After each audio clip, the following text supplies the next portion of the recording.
Hi friends, मी स्नेहा।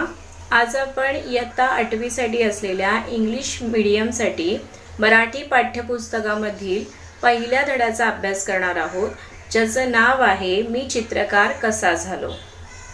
या पाठाचे लेखक आहे ल म कडू। प्रसिद्ध मराठी लेखक आणि चित्रकार म्हणून त्यांची ओळख आहे। बालसाहित्याची सुमारे 30 पुस्तकं त्यांची प्रसिद्ध आहेत। 2017 साली खारीचा वाटा या पुस्तकासाठी साहित्य अकादमीचा बालसाहित्य पुरस्कार त्यांना लाभलेला आहे आणि तसेच साने गुरुजी पुरस्कार सुद्धा त्यांना मिळालेला आहे। 2018 मध्ये झालेल्या बालकुमार साहित्य संमेलनाचे अध्यक्षपद त्यांनी भूषवलं। निसर्गाच्या सानिध्यामध्ये आपल्याला आपल्यातीलच उपजत कला शोधण्याचे अनेक मार्ग सापडतात, हे लेखकाने स्वानुभवातून या पाठामध्ये सांगितलेले आहे। इसका मतलब है कि जब हम निसर्ग के साथ रहते हैं, निसर्ग में हम जब रहते हैं, तब हमारे मन में या फिर हमारे में जो भी कुछ हमारी क्वालिटीज़ हैं वो बाहर आने के लिए बहुत सारे रास्ते हमें मिलते हैं। और लेखक ने यही खुद का अनुभव, स्वानुभव मतलब उन्हें आया हुआ अनुभव इस पाठ में उन्होंने बताया है। निसर्ग म्हणजे नेमकं काय? तर आपल्या आजूबाजूला असलेले जे डोंगर, नद्या आहेत, पर्वत आहेत, सुंदर वातावरण आहेत, फुलं आहेत, भरपूर झाडं आहेत, हे सगळं जे मिळून आहे ना, हा सगळा निसर्ग आहे, म्हणजेच नेचर आहे। लेखकाने इथे स्वतःचे अनुभव मांडलेले आहे की मी तुमच्या एवढा होतो ना, तेव्हा जे अनुभवलं म्हणजे त्यांनी जे एक्सपिरियन्स जो घेतला त्याबद्दल ते तुम्हाला सांगणार आहे। सो प्रथम आहे निसर्ग। निसर्ग म्हणजे नेचर। आपण निसर्गाला कधीही विसरून चालणार नाही। त्याच्या विरोधात न जाता मर्जीत राहणं केव्हाही आपल्या फायद्याचं आहे। मतलब उसके अगेंस्ट जाकर हमें कुछ भी नहीं करना है। अगर निसर्ग के मर्जी में मध्ये म्हणजे एखाद्याच्या इच्छेप्रमाणे वागणं, राहणं, तर जर तसं राहिलो तर आपल्याला नक्कीच या निसर्गामुळे होणारा फायदा खूप मोठा आहे। निसर्गातून आपलं पालन पोषण होतं, मतलब संगोपन होता है, जैसे छोटे बच्चों का अपने मम्मी पापा जैसे करते ना, उसी प्रकार। आणि निसर्गच आपल्याला नाना कला शिकवत असतो, म्हणजे विविध कला, डिफरंट क्वालिटीज आपल्यामध्ये निसर्गच निर्माण करत असतो। सो निसर्ग धुंडाळत राहा, तुम्हाला सर्जनाच्या वाटा आपसुकच सापडतील। म्हणजे निसर्ग शोधत राहा आणि तुम्हाला नवनिर्मिती करण्याची, सर्जनता म्हणजे नवनिर्मिती, कुछ नया करने की इच्छा, त्या वाटा म्हणजे रास्ते, ते मार्ग तुम्हाला नक्कीच सापडतील, आपसुक सापडतील, म्हणजे आपोआप सापडतील। इसका मतलब है कि जब हम नेचर के साथ रहते हैं, उसके सहवास में रहते हैं, तो हमारी जो कला है, हमारी जो क्वालिटीज़ है, वो बाहर आने के लिए हमें बहुत सारे रास्ते मिलते हैं। लेकिन हमें नेचर के साथ चलना है, ना कि उसके अगेंस्ट जाना है। अगर ऐसा हुआ तो ही हम कुछ नया निर्माण कर सकते हैं। आता तुम्हाला माझीच गोष्ट सांगतो। माझं प्राथमिक शिक्षण एका लहानशा खेड्यात झालं। मतलब अभी लेखक बता रहे कि उनका जो प्राइमरी एजुकेशन था वो बहुत छोटे से गांव में हुआ। माझं खेडं अतिशय निसर्गरम्य आणि सुसंस्कृत होतं। घनदाट जंगल, दुधडी भरून वाहणारी नदी, निळे डोंगर, हिरवी रानं। सो ये जो उनका गांव था वो बहुत सुंदर नेचर में था आणि सुसंस्कृत म्हणजे विचारशील, चांगल्या विचारांची माणसं त्यांच्या गावामध्ये राहायला होती। काय काय होतं त्यांच्या गावामध्ये? तर घनदाट जंगल, जे मी पिक्चरमध्ये दाखवायचा प्रयत्न केला आहे, त्याच्यामध्ये खूप झाडांची गर्दी असते असं जंगल। त्याच्यानंतर दुधडीवरून वाहणारी नदी, दुधडीवरून म्हणजे ओव्हरफ्लो पाणी असतं अशी नदी, निळे डोंगर आणि हिरवी रानं। अवघा आनंदी आनंद, अवघा म्हणजे सगळा, आनंदी आनंद। अशा वातावरणामध्ये माणसातली सर्जनशीलता उफाळून आली नाही तर नवलच। मतलब इस वातावरण में मनुष्य के अंदर होने वाली जो नवनिर्मिती है, उसकी जो क्वालिटीज़ है, अगर वो बाहर न आए तो आश्चर्य की बात है। माझा एक मित्र होता, आम्हाला खूप वाटायचं की आपण चित्र काढावीत, पण काय करणार, आमच्याकडे कसलीच साधनं नव्हती। पेन्सिल, रंग, ब्रश हे तर सोडाच, साधा कागदही नव्हता। मतलब उनके जो लेखक के जो एक फ्रेंड है, उन्हें हमेशा लगता था कि हमें बहुत सारे चित्र निकालने हैं। लेकिन ये उस ज़माने की बात है जब उनके पास ऐसे कुछ भी साधन, मतलब ड्राइंग करने के लिए पेंसिल, कलर, रंग जो भी लगते हैं, ब्रश लगता है, वो उनके पास कुछ भी नहीं था। इवन उनके पास एक सिंपल कागज़ भी नहीं था। अभ्यासाची एकच वही, मतलब पढ़ाई करने के लिए सिर्फ एक ही उनके पास नोटबुक रहती थी। पाटीवर लिहिण्याची एकच पेन्सिल तिचे तुकडे तुकडे झाले तरी सांभाळून वापरावी लागायची। दुसरी मिळण्याची शक्यता नव्हती। शिवाय सगळ्यात मोठी अडचण किंवा धाक असा होता की चित्र काढलेली त्या मास्तरांना आवडायची ना घरातल्यांना। वात्रटपणा वाटायचा। मतलब उस वक्त कि ड्राइंग निकालना, पिक्चर्स निकालना, ये उस वक्त की बात है कि जो गलत समझा जाता था, या फिर सिर्फ पढ़ाई करनी है, ये और कुछ नहीं करना है, ऐसे उस वक्त के ख्याल थे। सो वो क्या कहते कि ये बहुत बड़ा एक प्रॉब्लम था कि लोग, हमें डर लगता था हमारे घर वालों से भी और हमारे टीचर्स से भी, क्योंकि उनके लिए ये गलत बात थी। वैशाख महिन्यातलं ऊन करपवून टाकणारं असायचं। आम्ही गावातली सगळी मुलं नदीच्या डोहात जाऊन पडायचो। अंगात गारवा भरला की पुन्हा काठीवर येऊन बसायचो। वैशाख महिना म्हणजे मराठी महिन्यापैकी हा दुसरा महिना आहे। चैत्रानंतर वैशाख म्हणजे हा मे महिन्यामध्येच येतो आणि त्यामुळे ऊन इतकं जास्त कडाक्याचं असायचं, इतकी गरमी व्हायची की त्यावेळी गावातली जी सगळी मुलं आहे ती नदीच्या डोहामध्ये, डोहा म्हणजे इथे मी एक पिक्चरमध्ये दाखवायचा प्रयत्न केला आहे की एक खोल खड्डा जो डीप असू शकतो आणि त्याच्यामध्ये पाणी साठलेलं असायचं। तर अर्थात हा नदीचा डोहा आहे, नदीच्या जवळ असलेला, आणि या डोहामध्ये ते डुबून राहायचे जेणेकरून त्यांना गारवा मिळावा, आणि मग या मुलांना थंडी भरली की ते पुन्हा काठावर येऊन बसायचे। सो वैशाख महीना मतलब मराठी महीनों में से ये दूसरा महीना, और उस वक्त इतनी कड़ी धूप रहती थी कि बहुत गर्मी होती थी, और इसकी वजह से गांव के सब जो बच्चे हैं वो नदी के डोह पे, मतलब पॉन्ड में वो जाते थे, और जब उन्हें ठंड लगती थी तब वो फिर से बाहर आकर नदी के किनारे पर बैठ जाते थे। काठालगत खूप खडक होते, खडक म्हणजे रॉक, की खूप मोठे मोठे दगड होते। काठालगत खूप खडक होते। पाण्याच्या प्रवाहामुळे गुळगुळीत सपाट झालेले, लांबरुंद पसरलेले, आम्हाला तिथंच आमचा कॅनव्हास सापडला। कारण कॅनव्हास कसा असतो ते पिक्चरमध्ये मी दाखवायचा प्रयत्न केला आहे की ज्याच्यामध्ये आपण पिक्चर ड्रॉ करू शकतो, एक लाकडी फलक। पण लेखकाला आता प्रश्न पडला की आपल्याला ड्रॉ तर करायचं आहे, ड्रॉइंग तर करायचं आहे, मग आपण काय करायचं?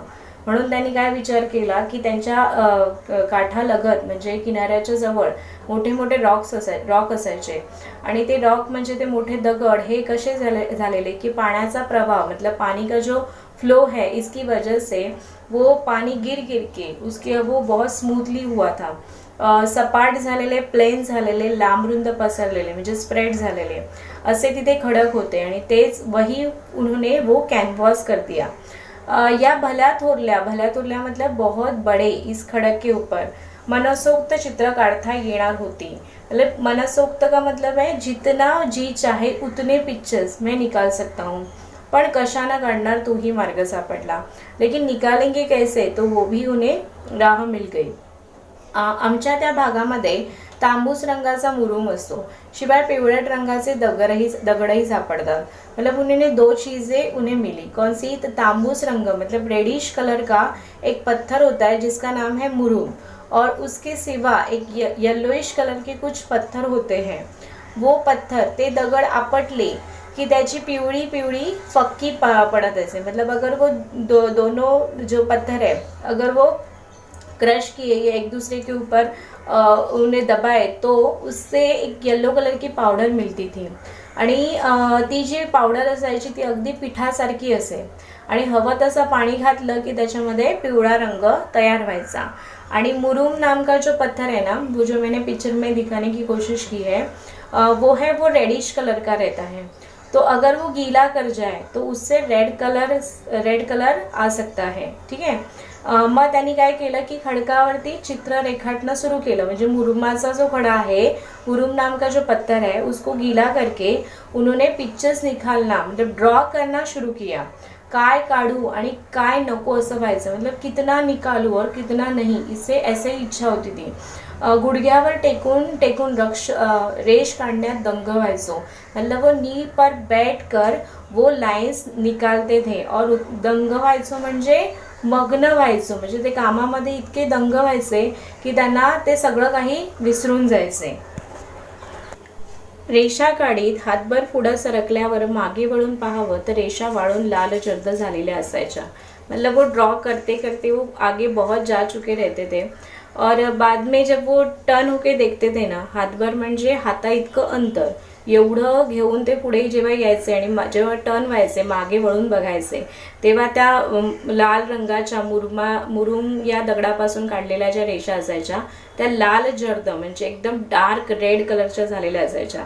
आणखीन सुरसुरी यायची, आणखीन सुरसुरी म्हणजे अधिक इच्छा निर्माण व्हायची की मैं और भी कुछ निकाल सकता हूँ। तापलेल्या खडकावरती टेकून टेकून गुडघ्याची साल्ट गेलेली लक्षातच यायची नाही। मतलब बहुत धूप रहती थी, इसकी वजह से जो पत्थर है वो भी गर्म होते थे और ये लोग नी पर बैठकर निकालते थे। इसकी वजह से जो नी की जी स्किन है वो पूरी तरह जल जाती थी आणि म्हणून त्याने असं म्हटलंय की साल्ट म्हणजे ती स्किन निघून जायची आणि मग तरी सुद्धा लक्षात यायचं नाही। मतलब इतना वो मग्न होते थे अपने काम में। मग उभ्या खडकावर चित्र काढणं सुरू झालं। मतलब अभी नीचे बैठकर तो पॉसिबल नहीं है, कुछ तकलीफ हो रही है, तो उन्होंने एक स्टैंड ऐसा पत्थर ढूंढा और उसके ऊपर पिक्चर निकालना शुरू किया। काही दिवसांनी वाटायला लागलं की यामध्ये रंग भरावेत, पण ते कुठून आणणार? त्या दिवसात काटेसावर फुलते, लाल भडक होते, तिच्या फुलातले पराग पाण्यात चुरगळले की जांभळा रंग मिळतो। मतलब अभी ड्राइंग तो बहुत अच्छे से हो गया, लेकिन अभी लेखक को क्या करना था कि अभी जो पिक्चर है उसमें उन्होंने कलर भरने थे। तब उन्होंने क्या सोचा कि अभी मुझे कलर ढूंढने। मग त्यांनी काय केलं तर त्यांनी कलर शोधायला सुरुवात केली। तर त्यांना असं आठवलं की त्या दिवसामध्ये काटेसावर नावाचं एक फूल फुलतं, एक कापसाचा प्रकार असावा आणि जे रेड कलरचं असतं। तिच्या फुलातले जे परागकण आहेत ते पाण्यामध्ये चुरगळले की त्याच्यातून जांभळा रंग मिळतो। इथे मी पिक्चरमध्ये दाखवलेलं आहे हे रेड कलरचं जे फूल आहे हे काटेसावर फूल आहे आणि त्याच्यामध्ये जे मध्ये छोटे तुम्हाला डॉट दिसतात येलोइश कलरचे ते आहे परागकण, म्हणजे त्यामधले जे डॉट आहे पॉलन म्हणतात त्याला। तर ते जर चुरगळले मतलब वो जो परागकण है अगर हमने क्रश कर दिया तो उससे जो कलर मिलता है पानी में वो है purple colour. So purple colour ready हो गया। शेंद्री नावाच्या वनस्पतीच्या बोंडातल्या बिया भगवा रंग देतात।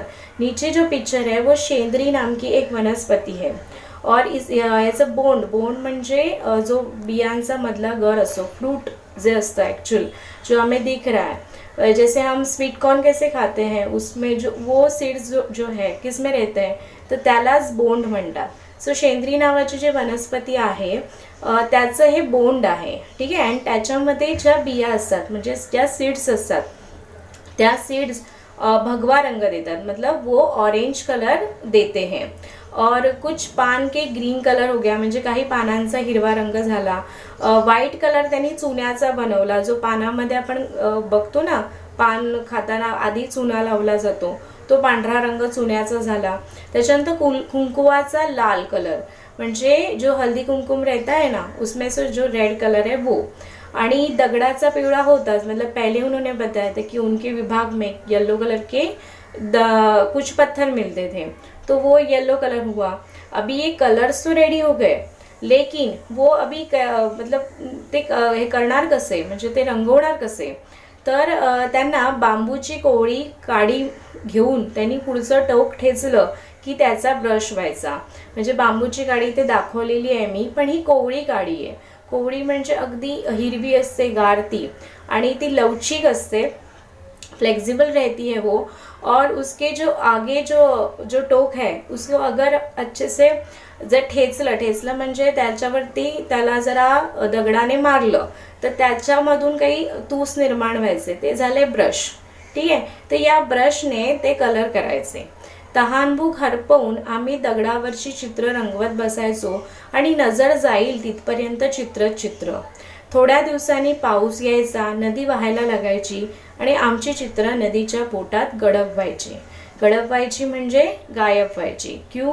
क्योंकि नदी का पानी इतना बढ़ता था कि उस पानी की वजह से, बारिश की वजह से वो जो उनके जो पिक्चर्स है वो वहाँ से निकल जाते थे। मी जे काही व्यक्तिगत सांगतो आहे ते एक उदाहरण आहे। निसर्ग किती परीने आपल्याला देत असतो ते लक्षात येईल। मला इतकंच म्हणायचं आहे की साधनं नाहीत म्हणून अडून बसायचं कारण नाही। तुमच्या इच्छा तीव्र असतील तर साधनांशिवाय साधना करता येते। साधना का मतलब है तपश्चर्या। मतलब लेखक ने अपना एक व्यक्तिगत मतलब पर्सनल एक उन्होंने अनुभव शेयर किया एक उदाहरण के तौर पे, लेकिन उनको इतना ही कहना है कि निसर्ग बहुत सारे तरीके से हमें कुछ ना कुछ देता है और ये हमें याद रखना चाहिए। और इसके लिए वो लेखक ऐसा कह रहे हैं कि आपको ऐसे रोने की ज़रूरत नहीं है कि मेरे पास ये नहीं है, मेरे पास वो नहीं, इसके लिए वो मैं नहीं कर सकता। तो अगर हमारी इच्छा मतलब हमारी कुछ करने की चाह अगर इतनी बड़ी हो सकती है ना कि मुझे किसी भी हालत में वो करके दिखाना ही है, तो ज़रूरी नहीं है कि आपके पास बहुत सारे उसके लिए कुछ साधन चाहिए। जैसे लेखक को ड्राइंग करने की इच्छा थी, उनके पास कलर पेंसिल कुछ भी नहीं था, लेकिन फिर भी उन्होंने जो साधन लगते हैं वो उन्होंने निर्माण किए और ये निसर्ग ही हमें देता है। तो बिना साधन के भी हम साधना कर सकते हैं। साधना का मतलब है एक्चुअल तपश्चर्या, लेकिन बिना कुछ हमारे पास साधन हो के भी हम अपना काम कर सकते हैं, ऐसे लेखक का कहना है। की काही गरज नाही की आपल्याला खूप काही वस्तू हव्या। फॉर एक्झाम्पल जर मला गाणं शिकायचं आहे किंवा मला गाण्याची आवड आहे तर गरज नाही की मला लगेचच एक तंबोरा हवा किंवा मला पेटी हवी, मी त्याच्याशिवाय सुद्धा गाण्यांचा रियाज करू शकते। म्हणजेच काय की दरवेळी साधनांची गरज नाही, पण मला माझ्या मनातली इच्छा तीव्र हवी की मुझे किसी भी हालत में मुझे वो करना ही है। आता हेच पहा, श्रावण सरता सरता पाऊस कमी व्हायचा पण नदी वाहत असायची। आमचा कॅनव्हास म्हणजे खडक मोठा मोकळा व्हायला पार चैत्र महिना उजाडायचा। तोवर काय करायचं, त्यातूनच आम्हाला मातीचा नाद लागला। मतलब जैसे उन्होंने पहले ही कहा कि नदी जब पानी की बारिश की वजह से ओवरफ्लो हो जाती थी तो पानी इतना रहता था कि वो जो पत्थर है वो पानी में डूब जाते थे। सो उन्हें कैनवास कहाँ से मिलता, तब वो कहते हैं कि जब तक वो कैनवास मतलब जो रॉक है वो हमें फ्री में मिलता, उसके लिए चैत्र म्हणजे मराठी महिन्यातला हा पहिला महिना आहे तो उजाडायचा। मतलब तब तक हम क्या करें, म्हणून त्यांनी काय म्हटलं की मला त्यातून मातीचा नाद लागला। मतलब मिट्टी की कुछ वस्तू बनाने उसकी इच्छा निर्माण हुई। नाद म्हणजे त्या गोष्टी करण्याची इच्छा निर्माण होणे। लाल भडक मऊशार माती हाताला लोण्यासारखी वाटायची। लाल भडक मतलब रेड कलर की, मऊशार वेरी सॉफ्ट ऐसी मिट्टी, लोण्यासारखी मतलब लाइक बटर ऐसी लगती थी। मूर्ति कराव्यात असं ठरलं। सो उन्होंने क्या सोचा कि हमें अभी मूर्ति मतलब स्टैचूज बनाने हैं, पण हा मातीचा खेळही लपून छपून करावा लागे। मतलब जो मिट्टी का वो खेल खेलते थे ना वो किसी को बिना बताए हुए करते थे, क्योंकि बाद में फिर से उनको घर वालों की सुननी पड़ती थी शायद इसके लिए। मग कधी गोठ्याच्या मागच्या बाजूला नाहीतर गावातील मंदिराच्या जवळच्या बकुळीच्या झाडाखाली आमचा उद्योग चालायचा। गोठा म्हणजे इथे जिथे जनावर बांधलेली असतात ना त्यांचं जे घर असतं ते त्याच्या बाजूला उसके पीछे के साइड में बैक साइड या फिर गाव के मंदिर के बकुळी एक फुलाचं झाड आहे, त्या झाडाच्या खाली हे लोक उद्योग करायचे। मतलब उनकाही काम चलता था। मूर्ती करून वाळत ठेवल्या की आम्ही काही काळानं त्यांना तडे जाऊन ठासळायच्या। मतलब वो स्टैचूज बनाते थे, जैसे इन पिक्चर में दिखाया मैंने कि इस प्रकार से वो मूर्ति तो बनाते थे, लेकिन वो सूखने के लिए, वाळत म्हणजे सूखने के लिए जब वो रखते थे ना तब उनको क्रैक्स जाते थे और वो टूट जाती थी। हिरमोड व्हायचा म्हणजे त्यांना वाईट वाटायचं, ते नाराज व्हायचे। त्यावर काहीतरी उपाय शोधायला हवा। अभी इसके ऊपर कुछ ना कुछ उपाय तो होना चाहिए। विचार करता करता लक्षात आलं की गाईचं शेण ओलं असताना जसं असतं तसंच ते वाळल्यावर राहतं, त्यावर तडे जात नाहीत। आम्ही शेण मातीत मिसळून घेतलं। आता मूर्ती थोड्या टिकायला लागल्या। मतलब उन्होंने ये ऑब्जर्व किया कि जैसे वो गांव में रहते थे तो गाय का जो गोबर है वो जैसे रहता है, अगर वो सूखने के बाद भी वैसे ही रहता है, मतलब उसको कुछ क्रैक्स नहीं जाते। तो उन्होंने सोचा क्यों ना मैं गोबर मिट्टी में मिलाऊं और उससे मूर्ति बनाऊं। तो उन्होंने उस तरह से मूर्ति बनाई। तो कुछ दिन के लिए वो मूर्ति अच्छे से रहने लगी, लेकिन बहुत कम समय, तरी जास्त झाल्यावरती बारीक बारीक तडे जाऊन ढलप्या पडायच्या, पुन्हा विचार शुरू। लेकिन फिर भी बहुत सारे दिन होने के बाद उन्होंने सोचा कि अरे नहीं, ये भी कुछ नहीं हो रहा है, मतलब फिर भी उनसे क्रैक जाते थे और छोटे छोटे ऐसे टुकड़े गिरते थे। सो उन्होंने फिर से विचार करना शुरू किया कि अब क्या करें। आमच्या गावात आठवडे बाजार भरायचा। आठवडे बाजार म्हणजे गावी अशी पद्धत असते की वीकमधून फक्त एक दिवस हा प्रॉपर मार्केट भरतं, ठीक आहे। तर तो आठवडे बाजार भरायचा आणि माधू आयते कपडे विकायला यायचा। आयते कपडे म्हणजे रेडीमेड कुठून तरी कपडे घ्यायचा आणि तो तेच विकायचा। सगळा डोंगर भाग फक्त पायवाटा, तो आपला माल घोड्यावर लादून आणायचा। नांदरुकीच्या झाडाची दाट सावली पडायची, तो त्या झाडाच्या मुड़ीला घोड़ा बांधून ठेवायचा। मतलब माधु नाम का कोई एक व्यक्ति जो कपड़े बेचने के लिए उनके गांव में आता था, और वो पूरा जो एक जो भाग था वो पूरा माउंटेन्स थे। सो इसके लिए वहाँ कुछ तिथे फक्त पायवाटा असायचा, मतलब छोटे छोटे रास्ते रहते थे।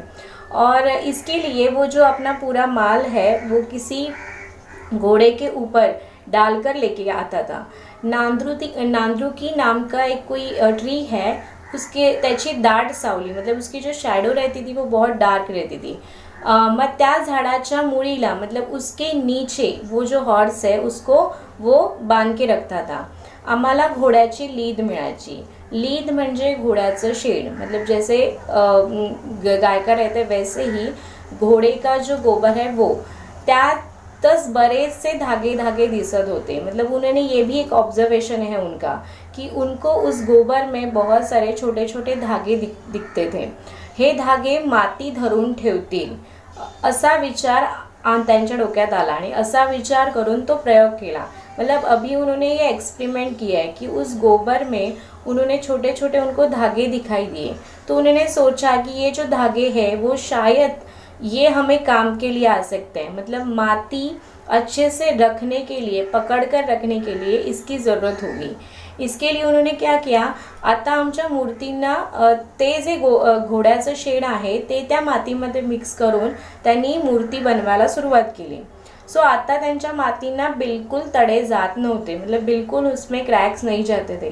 केवढा आनंद झाला हे मला शब्दात सांगता येणार नहीं।